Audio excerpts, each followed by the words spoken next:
Proud of the effort. The thing that jumps out at me is, they scored 24 points from the foul line. We scored 9. That's probably the thing that jumps out the most.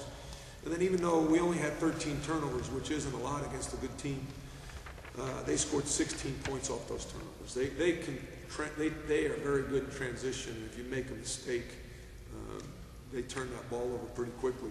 Against a good defensive team, we shot 50%. We held them to 43. All those numbers look good. But at the end of the day, we got to play without fouling. And we got to make our foul shots.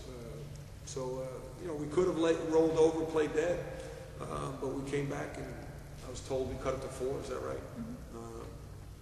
How much time was left when we did that? 8 minutes. Yeah, 8 minutes.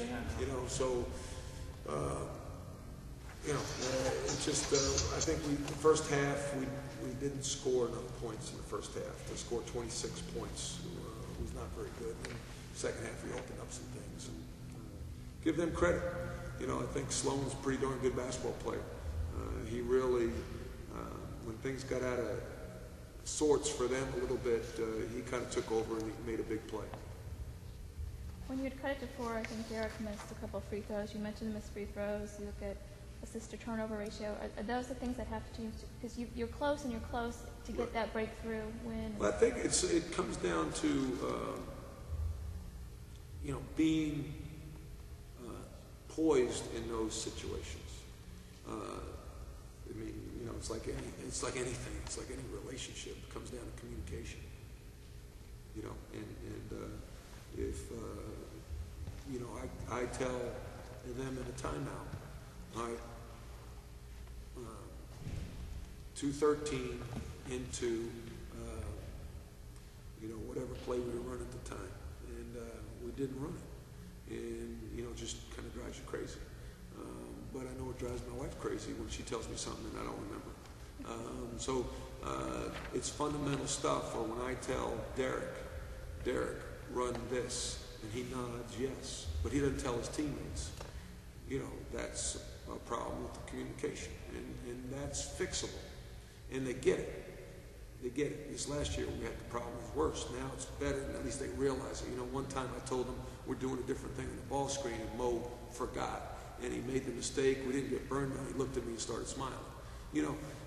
So that's the next stage with this team, is playing with your mind, not just the talent. And I think we've gotten so much smarter. We're running some stuff. We're getting some shots out of our offense. Backdoor here, or a pick and roll, Paul to pop at a critical moment. But to get over the hump, when A&M wanted to run a play, they ran a play and got a shot. When we wanted to run a play, we didn't always execute like we needed to. And that comes, they got three seniors that have been to, they could be the best, winningest class in the history of A&M basketball. So that is the next phase for us, is that maturity and poise in critical times. You say the communication is fixable. Is it just the time? Is it just the time issue of playing together more? I just think it's habits. It's just habits. It's clear communication. Me to them. Me to Derek to the team. Me to Paul to the team. It's habits. It's when there's a dead ball, look at me. Don't look at me as the referee's handing the ball to the foul shooter. Look at me right away. So then I could say, all right, we're going to run 33, or we're going to run play number 3, and then you communicate that to your teammates, as opposed to, okay, the referee just handed the ball to the foul shooter. Now I can't get to my teammates. Those are fundamental things. How big was getting Davis in foul trouble? That seemed to kind of spark you guys to get back in the game, and Papa took advantage, it seemed like. Well, that was a big goal of ours, to get Davis in foul trouble, because he is such an effective player. And I thought, he did a good job when he was in there, 5 offensive rebounds, but he had 4 turnovers and only scored 9 points. So that was a big part of our game plan, was to try to get him, either attack him on when we had the ball, or try to draw a charge on him. He likes to fly down the court, and we stepped in and drew a charge, but referee didn't call it. How how do you think the guys responded to the fact that they were home, but yet 50-50 crowd? Or Well, I told them that's what's going to be the deal.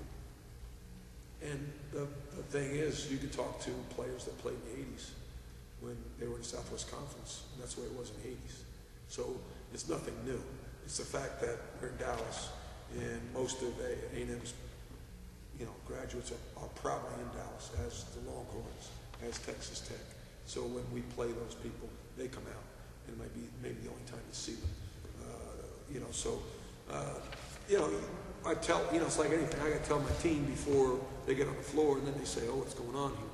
No, I warned them. I said, "There's going to be 6,000 to 7,000 people here, and over half of them probably going to be Aggies. So let's send them home safe." And it was fun when Pop was shooting his foul shots, and they were getting going. And Pop looked up, and then I looked up, and he shut him up, and that's part of the fun of being in college basketball. B.J. Holmes looked at me and started laughing, and I laughed at B.J. Yeah, it's fun. It made a great environment, but that's it's the way it is. Hopefully we gained some respect from some Aggies, and some people came out and saw us, and hopefully we'll gain some respect from everybody. When do you think Robert might be back? I don't know. It would be nice. It was pointed out to me, we only had how many points off the bench? 2 points off the bench. Robert, last time we played him at 18.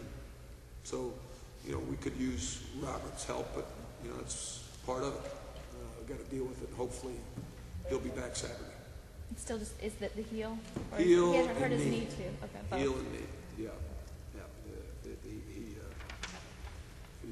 he was a horse, they'd probably shoot him. But I'm glad he's not a horse. You guys are 0. Coach, you guys are 0-2 starting the season. What do you tell your team? I told them, I said, listen, if we were 2-0, it'd be awesome. If we were 1-1, it'd be pretty darn good. I said, we're 0-2, but we showed that we could play with the team from the Big East and the team from the Big 12. And so now the key is we have 2 games coming up against teams that our players know nothing about. So now we better make sure we play to the level of the Big 12 and the Big East as we go forward, and not, say, okay, we're better than these teams, and relax. We've got to continue to get better.